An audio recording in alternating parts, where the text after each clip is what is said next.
जय हिंद साथियों, आपके अपने प्यारे YouTube चैनल आपन रामनगरी में ढेर सारा स्वागत है। साथियों, आज हम लोग अपने देश के सर्वोच्च न्यायालय को जो न्यायिक समीक्षा की शक्ति प्राप्त है उसके महत्व पर चर्चा करेंगे। भारतीय संविधान स्वयं न्यायपालिका को न्यायिक समीक्षा की शक्ति प्रदान करता है। सर्वोच्च न्यायालय एवं उच्च न्यायालयों को साथ ही सर्वोच्च न्यायालय ने घोषित कर रखा है कि न्यायिक समीक्षा की न्यायपालिका की शक्ति संविधान की मूलभूत विशेषता है। संविधान में मूलभूत ढांचे का एक महत्वपूर्ण तत्व है, इसलिए न्यायिक समीक्षा की शक्ति में संविधान संशोधन के द्वारा भी ना तो कटौती की जा सकती है, ना ही इसे हटाया जा सकता है। न्यायिक समीक्षा विधायी अधिनियमों तथा कार्यपालिका आदेशों की संवैधानिकता की जांच व न्यायपालिका की शक्ति का केंद्र है, जो केंद्र और राज्य सरकारों पर लागू होती है। परीक्षणोपरांत यदि पाया गया कि उनसे संविधान का उल्लंघन होता है तो उन्हें अवैध, असंवैधानिक तथा अमान्य घोषित किया जा सकता है और सरकार उन्हें लागू नहीं कर सकती। न्यायमूर्ति सैयद शाह मोहम्मद कादरी ने न्यायिक समीक्षा को तीन श्रेणी में वर्गीकृत किया है, जिनमें नंबर 1 संवैधानिक संशोधनों की न्यायिक समीक्षा। अपने देश का जो सुप्रीम कोर्ट है, यदि हमारी सरकार कोई संविधान संशोधन करती है, यदि सुप्रीम कोर्ट को आवश्यक प्रतीत होता है तो वो उसकी न्यायिक समीक्षा कर सकती है। नंबर 2 संसद और एक विधायिकाओं द्वारा पारित कानूनों एवं अधीनस्थ कानूनों की समीक्षा करना। नंबर 3 संघ तथा राज्य एवं राज्य के अधीन प्राधिकारियों द्वारा प्रशासनिक कार्यवाही की न्यायिक समीक्षा। सर्वोच्च न्यायालय ने विभिन्न मुकदमों में न्यायिक समीक्षा की शक्ति का उपयोग किया है। उदाहरण के लिए गोलकनाथ मामला 1967, बैंक राष्ट्रीयकरण मामला 1970, केशवानंद भारती मामला 1973 समेत ऐसे कई मामले रहे जिसकी आवश्यकता पड़ने पर सुप्रीम कोर्ट ने उसकी न्यायिक समीक्षा की है। वर्ष 2015 में सर्वोच्च न्यायालय ने 99वें संविधान संशोधन 2014 तथा राष्ट्रीय न्यायिक नियुक्ति आयोग अधिनियम 2014 दोनों को असंवैधानिक करार दे दिया। न्यायिक समीक्षा का क्या महत्व है? न्यायिक समीक्षा का बहुत ही महत्व है, जिनमें सबसे पहले संविधान की सर्वोच्चता के सिद्धांत को बनाए रखने के लिए न्यायिक समीक्षा क्यों जरूरी है? संविधान की सर्वोच्चता के सिद्धांत को बनाए रखने के लिए जरूरी है। नंबर 2 संघीय संतुलन, जिनमें केंद्र एवं राज्यों के बीच संतुलन बनाए रखने के लिए। नंबर 3 नागरिकों के मूल अधिकारों की रक्षा के लिए। अनेक मामलों में सर्वोच्च न्यायालय ने देश में न्यायिक समीक्षा की शक्ति के महत्व पर बल दिया है।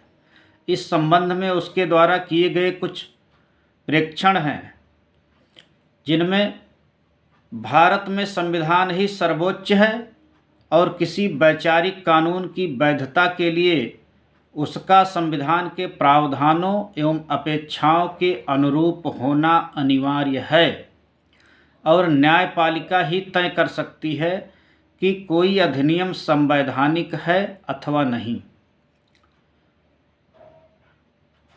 हमारे संविधान में किसी विधायन की न्यायिक समीक्षा के लिए ऐसे एक्सप्रेस प्रावधान हैं कि वह संविधान के अनुरूप हैं अथवा नहीं, इस तथ्य का पता लगाया जा सके। यही बात मूल अधिकारों के लिए भी सत्य है, जिनके लिए न्यायपालिका को संविधान ने जागरूक प्रहरी की भूमिका सौंपी है। जब मौलिक अधिकार अस्तित्व में है और संविधान का हिस्सा है, न्यायिक समीक्षा की शक्ति का उपयोग इस दृष्टि से भी महत्वपूर्ण है कि इन अधिकारों के द्वारा जो गारंटी प्रदान की गई है उनका उल्लंघन ना किया जा सके। संविधान सर्वोच्च विधि है। देश का स्थायी कानून और सरकार की कोई भी शाखा इसके ऊपर नहीं है। सरकार के समस्त अंग, चाहे वह कार्यपालिका हो, विधायिका हो अथवा न्यायपालिका, संविधान से ही शक्ति और अधिकार पाते हैं और उन्हें अपने संवैधानिक प्राधिकार की सीमा में ही रहकर कार्य करना होता है। कोई भी व्यक्ति, चाहे वह कितने भी ऊंचे पद पर क्यों ना आसीन हो, कोई भी प्राधिकारी, चाहे वह कितना भी शक्तिशाली हो, यह दावा नहीं कर सकता कि संविधान के अंदर उसे किस सीमा तक शक्ति प्राप्त है। इसका न्यायकर्ता वह स्वयं ही होगा अथवा उसकी कार्यवाही संविधान द्वारा प्रावधानिक ऐसी शक्ति की सीमा में है।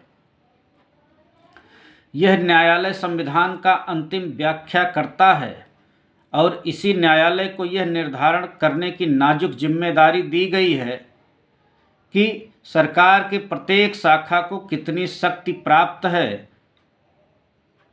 कितनी यह सीमित है, यदि हाँ तो इसकी सीमाएं क्या हैं और क्या उस शाखा की कोई कार्यवाही उस सीमा का उल्लंघन करती है। यह न्यायाधीशों का कार्य है, उनका कर्तव्य है कि वह कानून की वैधता के बारे में अपना मत दें। यदि न्यायालय अपने इस अधिकार से वंचित हो जाते हैं तब नागरिक के मौलिक अधिकार आडंबर मात्र बनकर रह जाएंगे, क्योंकि उपचार के बिना अधिकार पानी पर लिखाई जैसा होगा। उस स्थिति में नियंत्रित संविधान अनियंत्रित हो जाएगा। सर्वोच्च न्यायालय के न्यायाधीशों को संविधान को कायम रखने का दायित्व सौंपा गया है और इस स्थिति में उन्हें संविधान की व्याख्या करने की शक्ति भी मिली हुई है।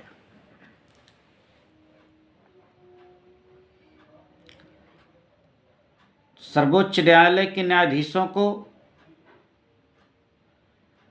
ही सुनिश्चित करना है कि संविधान में शक्ति के संतुलन की जो व्यवस्था है वो बनी रहे और ये विधायिका तथा कार्यपालिका अपने कर्तव्यों के निर्वहन में अपनी संवैधानिक मर्यादाओं का उल्लंघन ना कर पाएं।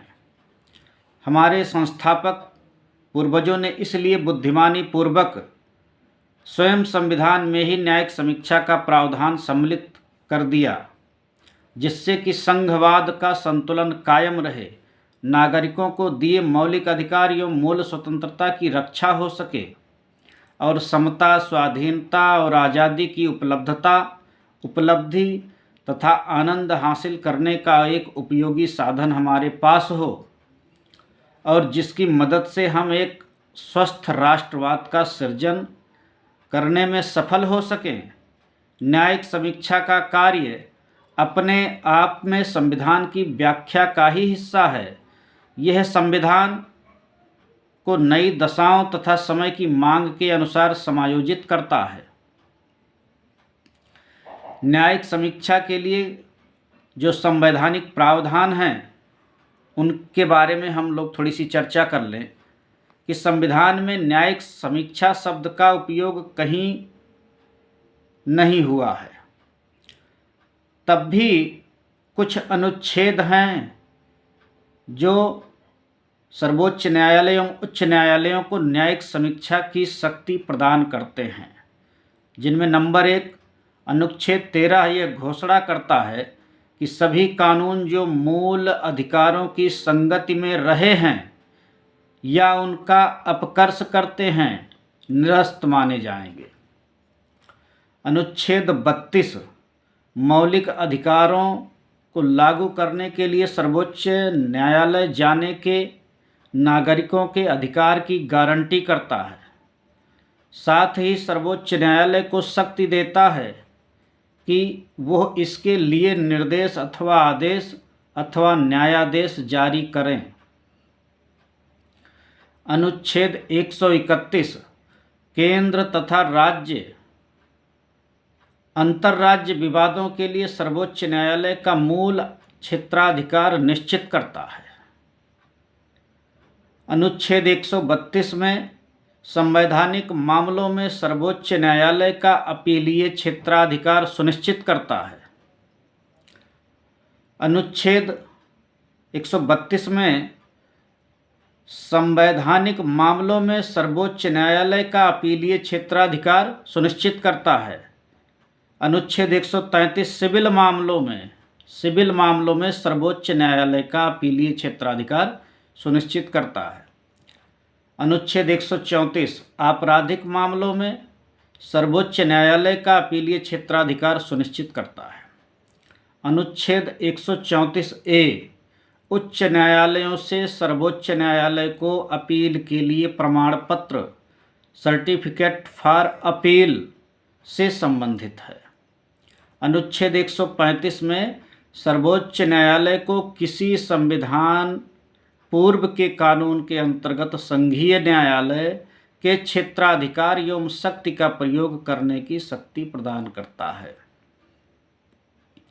अनुच्छेद 136 में सर्वोच्च न्यायालय को किसी न्यायालय अथवा न्यायाधिकरण से अपील के लिए विशेष अवकाश प्रदान करने के लिए अधिकृत करता है, सैन्य न्यायाधिकरण एवं कोर्ट मार्शल को छोड़कर।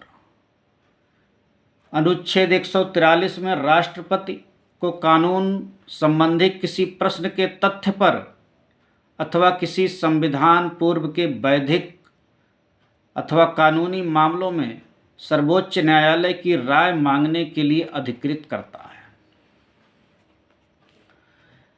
अनुच्छेद 226 उच्च न्यायालयों को मौलिक अधिकारों को लागू करने या किसी अन्य प्रयोजन से निर्देश, आदेश या रिट जारी करने की शक्ति प्रदान करता है।